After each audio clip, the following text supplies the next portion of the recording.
بسم اللہ الرحمن الرحیم۔ شروع اللہ کا نام لے کر جو بڑا مہربان نہایت رحم والا ہے۔ اے اہل اسلام، اب اللہ اور اس کے رسول کی طرف سے ان مشرکوں سے جن سے تم نے عہد کر رکھا تھا بیزاری اور جنگ کی تیاری ہے، سو مشرکو تم زمین میں 4 مہینے چل پھر لو اور جان رکھو کہ تم اللہ کو عاجز نہ کر سکو گے، اور یہ بھی کہ اللہ کافروں کو رسوا کرنے والا ہے۔ اور حج اکبر کے دن اللہ اور اس کے رسول کی طرف سے لوگوں کو آگاہ کیا جاتا ہے کہ اللہ مشرکوں سے بیزار ہے اور اس کا رسول بھی۔ اب اگر تم توبہ کر لو تو تمہارے حق میں بہتر ہے، اور اگر نہ مانو تو جان رکھو کہ تم اللہ کو ہرا نہیں سکو گے۔ اور اے پیغمبر، کافروں کو دکھ دینے والے عذاب کی خبر سنا دو۔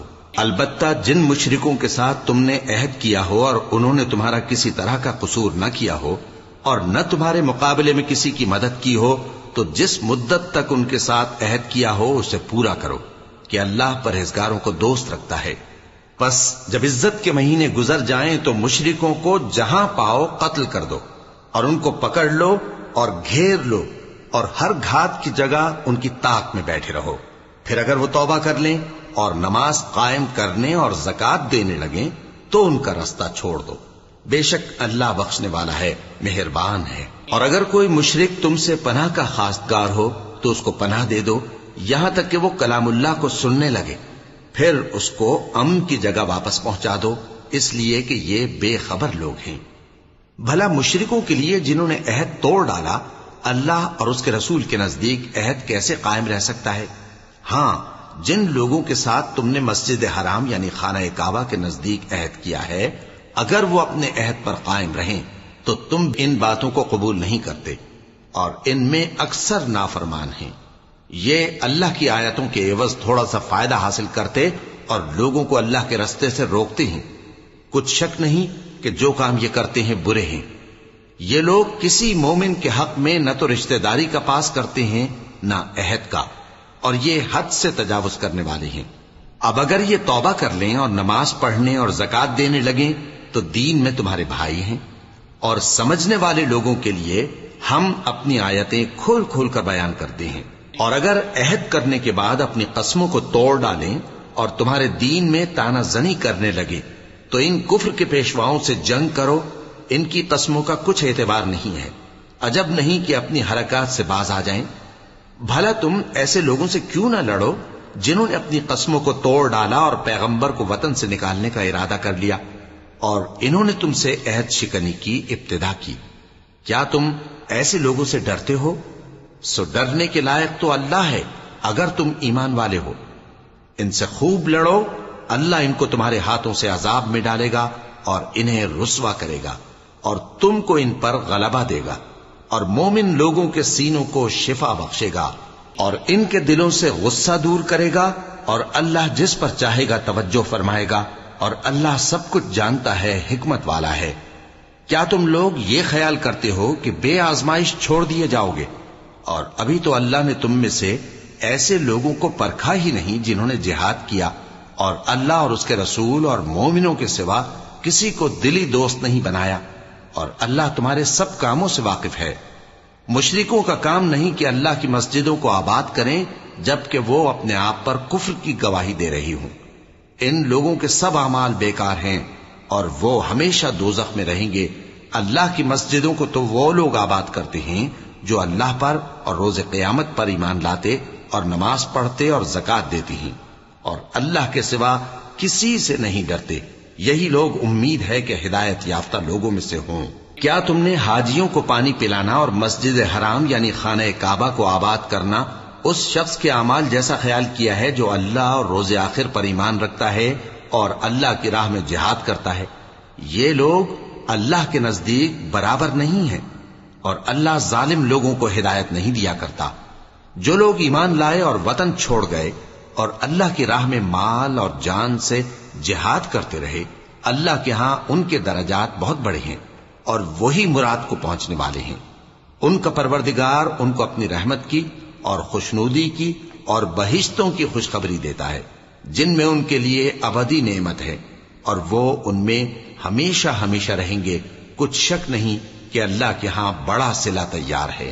اے اہل ایمان، اگر تمہارے ماں باپ اور بہن بھائی ایمان کے مقابل کفر کو پسند کریں تو ان سے دوستی نہ رکھو، اور جو ان سے دوستی رکھیں گے وہ ظالم ہیں۔ کہہ دو کہ اگر تمہارے باپ اور بیٹے اور بھائی اور بیویاں اور خاندان والے اور مال جو تم کماتے ہو اور تجارت جس میں مندی سے ڈرتے ہو اور مکانات جن کو پسند کرتے ہو اللہ اور اس کے رسول سے اور اللہ کی راہ میں جہاد کرنے سے تمہیں زیادہ عزیز ہوں تو ٹھہرے رہو یہاں تک کہ اللہ اپنا حکم یعنی عذاب بھیجے، اور اللہ نافرمان لوگوں کو ہدایت نہیں دیا کرتا۔ اللہ نے بہت سے موقعوں پر تم کو مدد دی ہے، اور جنگ حنین کے دن جب کہ تم کو اپنی جماعت کی کثرت پر غرہ تھا تو وہ تمہارے کچھ بھی کام نہ آئی، اور زمین باوجود اپنی فراخی کے تم پر تنگ ہو گئی، پھر تم پیٹ پھیر گئے۔ پھر اللہ نے اپنے پیغمبر پر اور مومنوں پر اپنی طرف سے تسکین نازل فرمائی، اور تمہاری مدد کو فرشتوں کے لشکر جو تمہیں نظر نہیں آتے تھے آسمان سے اتارے، اور کافروں کو عذاب دیا، اور کفر کرنے والوں کی یہی سزا ہے۔ پھر اللہ اس کے بعد جس پر چاہے مہربانی سے توجہ فرمائے، اور اللہ بخشنے والا ہے، مہربان ہے۔ مومنوں، مشرک تو پلید ہیں، تو اس برس کے بعد وہ مسجد حرام یعنی خانہ کعبہ کے پاس نہ جانے پائیں، اور اگر تم کو مفلسی کا خوف ہو تو اللہ چاہے گا تو تم کو اپنے فضل سے غنی کر دے گا، بے شک اللہ سب کچھ جانتا ہے، حکمت والا ہے۔ جو لوگ اہل کتاب میں سے اللہ پر ایمان نہیں لاتے اور نہ روز آخر پر یقین رکھتے ہیں اور نہ ان چیزوں کو حرام سمجھتے ہیں جو اللہ اور اس کے رسول نے حرام کیے ہیں، اور نہ دین حق کو قبول کرتے ہیں، ان سے جنگ کرو یہاں تک کہ ذلیل ہو کر اپنے ہاتھ سے جزیہ دینے لگیں۔ اور یہود کہتے ہیں کہ عزیر اللہ کے بیٹے ہیں، اور عیسائی کہتے ہیں کہ مسیح اللہ کے بیٹے ہیں۔ یہ ان کے منہ کی باتیں ہیں، پہلے کافر بھی اسی طرح کی باتیں کہا کرتے تھے، یہ بھی انہی کی ریس کرنے لگے ہیں۔ اللہ ان کو ہلاک کرے، یہ کہاں بہہ کے پھرتے ہیں۔ انہوں نے اپنے علماء اور مشائخ اور مسیح ابن مریم کو اللہ کے سوا معبود بنا لیا، حالانکہ ان کو یہ حکم دیا گیا تھا کہ معبود واحد کے سوا کسی کی عبادت نہ کریں، اس کے سوا کوئی معبود نہیں، اور وہ ان لوگوں کے شریک مقرر کرنے سے پاک ہے۔ یہ چاہتے ہیں کہ اللہ کے نور کو اپنے منہ سے پھونک مار کر بجھا دیں، اور اللہ اپنے نور کو پورا کیے بغیر رہنے کا نہیں، اگرچہ کافروں کو برا ہی لگے۔ وہی تو ہے جس نے اپنے پیغمبر کو ہدایت اور دین حق دے کر بھیجا تاکہ اس دین کو دنیا کے تمام دینوں پر غالب کرے، اگرچہ کافر ناخوش ہی ہوں۔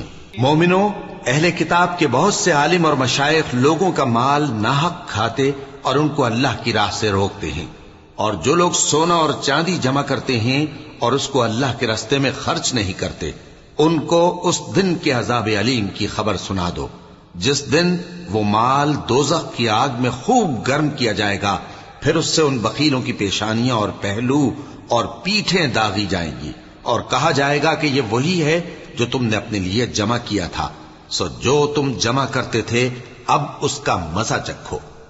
اللہ کے نزدیک مہینے گنتی میں 12 ہیں، اس روز سے کہ اس نے آسمان اور زمین کو پیدا کیا۔ اللہ کی کتاب میں سال کے 12 مہینے لکھے ہوئے ہیں، ان میں سے 4 مہینے ادب کے ہیں، یہی دین کا سیدھا رستہ ہے۔ تو ان مہینوں میں قتال ناحق سے اپنے آپ پر ظلم نہ کرنا، اور تم سب کے سب مشرکوں سے لڑو جیسے وہ سب کے سب تم سے لڑتے ہیں، اور جان رکھو کہ اللہ پرہیزگاروں کے ساتھ ہے۔ ادب کے کسی مہینے کو ہٹا کر آگے پیچھے کر دینا کفر میں بڑھ جانا ہے، اس سے کافر گمراہ